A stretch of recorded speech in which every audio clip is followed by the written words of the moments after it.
एक राजा बहुत चिंतित था क्योंकि उसकी पत्नी का जन्म दिवस आया था।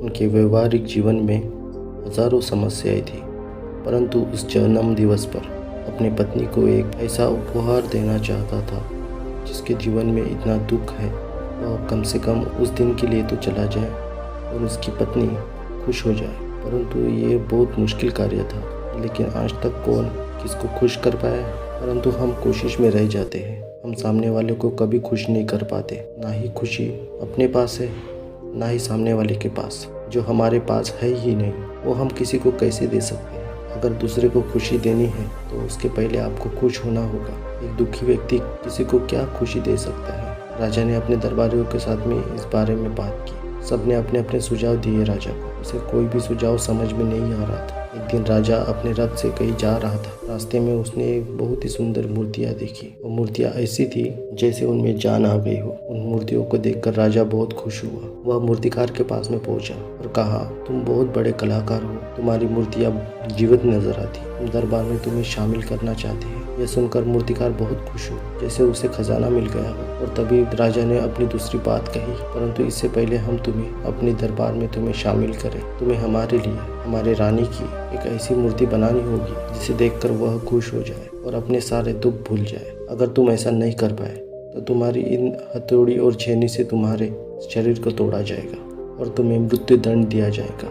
ये सुनते ही मूर्तिकार के पसीने छूट गए। वह घबरा गया।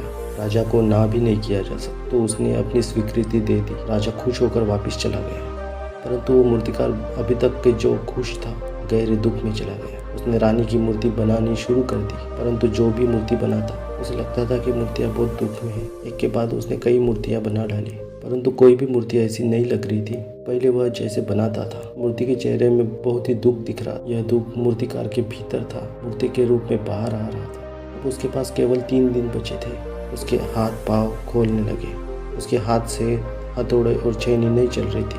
अब उसे अपना भविष्य नजर आ रहा था कि राजा उसे मृत्यु दंड दे देगा, तो उसके बाद उसको परिवार को कौन संभालेगा। तो उसने एक योजना बनाई। वो अपने परिवार को लेकर रात को गांव छोड़कर भाग जाएगा। उसने सारा सामान बांध दिया, पत्नी और बच्चों को भी तैयार कर लिया। परंतु तभी उसने राजा के सिपाहियों को बाहर जाते हुए देखा। वह सोचने लगा, अगर वो पकड़ा गया तो उसके पत्नी और बच्चों को भी सजा मिलेगी। वह जमीन पर बैठ गया और रोने लगा। पत्नी से कहा, अब तुम्हें ही बच्चों का ख्याल रखना है, मेरा और तुम्हारा साथ बस इतने तक ही था। तभी उस मूर्तिकार के दरवाजे पर दस्तक हुई। उसने दरवाजा खोला। बाहर एक गुरु खड़े थे। गुरु ने भिक्षा मांगी। उस मूर्तिकार ने गुरु को भिक्षा ला के दी। मूर्तिकार को परेशान होता देख गुरु ने कहा, हमारे जीवन में दुख और समस्याएं होती है। इन दुख और समस्याओं का कारण समाधान और निवारण भी होता है।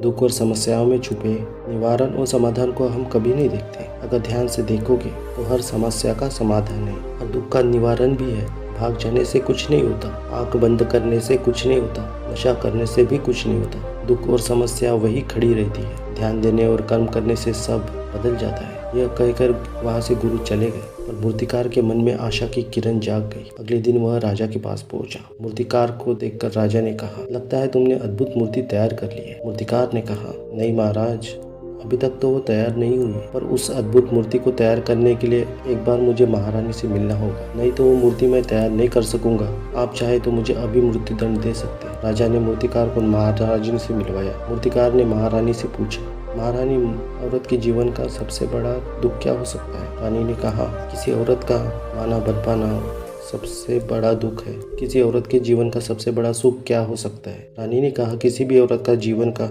सबसे बड़ा सुख उसके पति और बच्चे का पास होना है। मूर्तिकार ये सुनकर वहाँ से चला गया और वह जाके अपनी मूर्ति पर काम करने लगा। 3 दिन पूरे हो गए। आखिरकार रानी के जन्म दिवस वाला दिन आ ही गया। राजा के मन में बहुत बेचैनी थी। रानी को मूर्तिकार की मूर्ति पसंद आएगी या नहीं।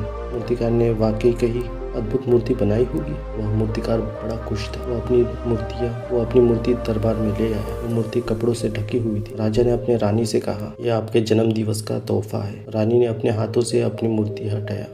उस मूर्ति को देखकर रानी की आंखों से आंसू बहने लगे। राजा को लगा रानी को मूर्तियाँ पसंद नहीं आई। तभी उस राजा ने उस मूर्तिकार को सिपाहियों से पकड़वा लिया। तब रानी ने कहा, मूर्तिकार को छोड़ दो। इस मूर्तिकार ने तो मेरा दुख और सुख एक ही मूर्ति में निकाल कर रख दिया है। इस मूर्ति में मेरे पति मेरे साथ है और मेरे हाथ एक बच्चा है। इससे सुंदर मूर्ति और इससे सुंदर उपहार मेरे जीवन में कभी कोई नहीं रहा। काश ऐसा मेरे जीवन में वास्तव में हो जाए। मेरे पति मेरे साथ हो और हाथ में मेरा बच्चा हो। मूर्तिकार को देखकर राजा को अपनी गलती का एहसास हुआ। राजा कभी अपनी पत्नी को सही समय नहीं दे पाता था। राजा की आंखों से आंसू बहने लगे। दरबार में सभी उस मूर्ति को देखकर अचंभित हो गए। ऐसी जीवित मूर्ति आज तक उन्होंने कभी नहीं देखी थी। उसमें सुख और दुख एक साथ नजर आ रहे थे। राजा ने उस मूर्तिकार को बहुत सारा इनाम दिया और अपने दरबार में जगह भी दी। मूर्तिकार ने इनाम तो स्वीकार किया, लेकिन दरबार में स्थान प्राप्त नहीं किया। स्थान प्राप्त करने से मना कर दिया और कहा, महाराज मेरी आपसे एक विनती है। इस दुनिया में जो भी कोई प्राणी हो, सबसे प्राण उतने ही कीमती है जितने कि आपके यहाँ महारानी के है। किसी को भी बिना दोष के दंड नहीं देना चाहिए। मेरी पत्नी ने कहा था कि राजा की दोस्ती और दुश्मनी दोनों ही संकट का कारण बनती है, इसलिए अपने छोटे से जीवन में छोटे से परिवार के साथ बहुत खुश होता। मैं वही करना चाहता हूँ जो मैं कर रहा हूँ। यह कहकर वह मूर्तिकार वहाँ से चला जाता है। इसी तरह हमारे जीवन में भी बड़े बड़े दुख और संकट आते रहते हैं। वास्तव में दुख और संकट हमें सिखाने के लिए आते हैं। जब आप दुख के समय क्रोध करते हो और अपना नुकसान कर लेते हो, तब यह समझदार व्यक्ति ये सब सीख लेता है।